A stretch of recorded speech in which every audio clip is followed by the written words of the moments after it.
Akkam jirtu nagaa keessanii baga gara chaanaalii hawwii biyyaatti nagaan dhuftanii chaanaala kanaaf namoonni haaraa taatanii yoo jiraattan subscribe gochuudhaan maatii naaf ta'uun dagatiinaan affeerraa kooti maatii koo warri taatan immoo anaa dhufuu baga nagaan dhuftanii egaa arra viidiyoo biraatiin deebi'ee dhufeera isin immoo amma dhumaatti turtiin keessan anuma waliinaa ta'uun affeerraa kooti. Egaa wantan ittiin hojjetadhu as lafa kaadheen jira. Kaarota asiin qabaa, raafuu maraa asiin qabaa, qaaraan qabaa, qullubbii diimaan qabaa, irdiinan qabaa, zayitas nan qabaa, qullubbii adii hundee tokkoon qabaa. Irdii egaa bifa isaa akka inni naa bareechuuf jedhee tan gargaarama malee akkasumaanis fayyadamuun hin danda'ama rakkoon qabu bifi isaa akkanumatti iyyuu nu bareeduu danda'a kaarotaaf raafuu yeroo walitti hojjetannu. Egaa amma immoo kaarota korraan sooffachuudhaan eegala.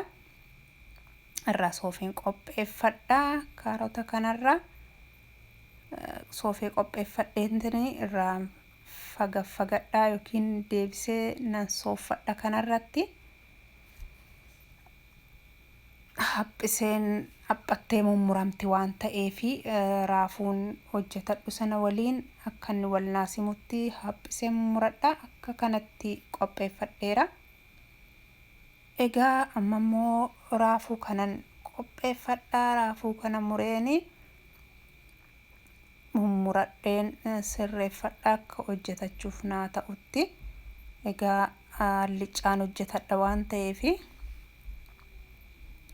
lamaansaa walitti makeeni kanin hojjetadhu amma naa danda'ametti haphisee murachuun yaala. Kaarotii koos akka sanatti mummuradhe waan ta'eefi lamaansaa xiqqoo akkanaa wal fakkaatutti qaqallatee akkanaa muramutti kanas xixiqqeessee tan muruu yaala. Egaa akka kanatti mummurataan jira qaqallisee haphisee wal jalaan darbu waan ta'eef yeroon bisheeffadhu wal gateen bishaatu takkaallee itti naqannee bisheeffachuu hin dandeenya wal takka akkas yeroo shif goonee mummurannu jechuudha.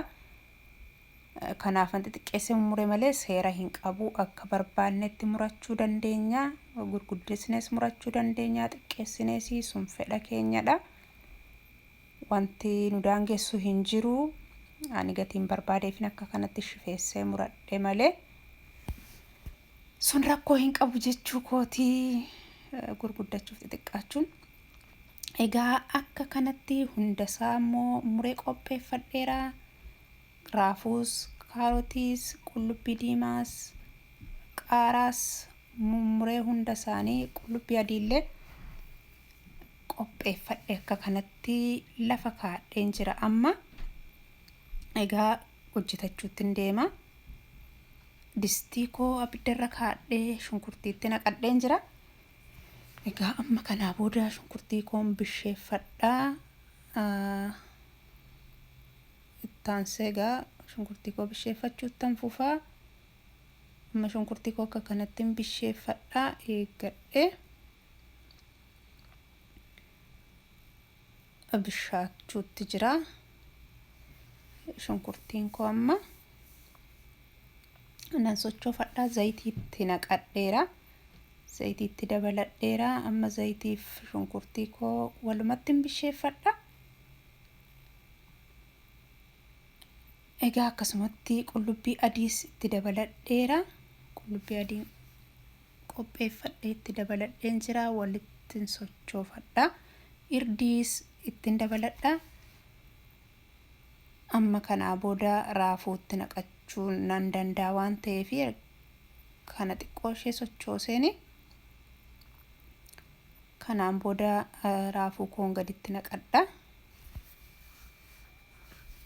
Bishaateera waan ta'eefi amma walitti qullubbiin koos bishaateera kanaafuu kanaan booda wanti naafuu raafuun itti naqadha. Abidda koo haayirra godhadheen jira yookiin ho'asaa guddaarra godheen jira.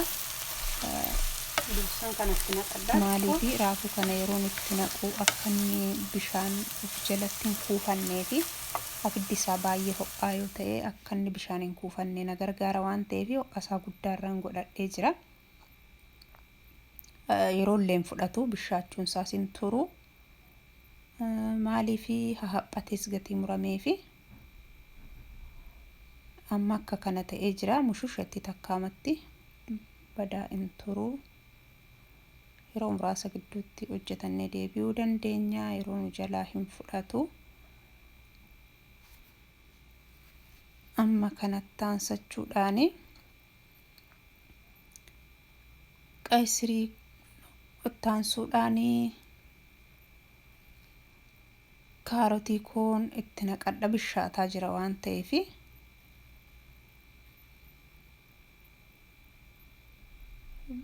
nan sosochoofadha. Kaarotii koo itti naqadha. Amma kaarotii koo raafuu koo walitti sochoofadha.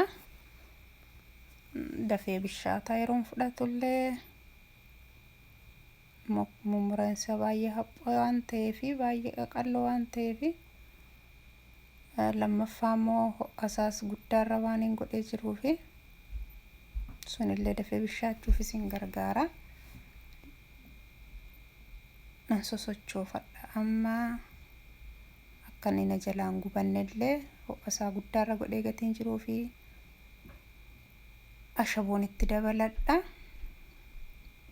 Amma bishaateerallee bishaan illee of jalaan qabu. Homaa of jalatti bishaan hin kuufanne ittiin qadaaddadha. Qadaaddadheen dhadhaatti godhadhee ittiin sochoofadha. Amma raadheeraa bishaateeraa baafachuu ga'eera. Xumuruutti jira. Qaaraa xiqqoo isheen mummuree kaa'etti dabaladha. Fooliin isaa baay'ee namatti akka tolu ta'a. Foolii bareedaa akka inni godhatu godha. Qaaraan egaa hin beektu. Kanaaf amma irraan baafadha. Qodaatti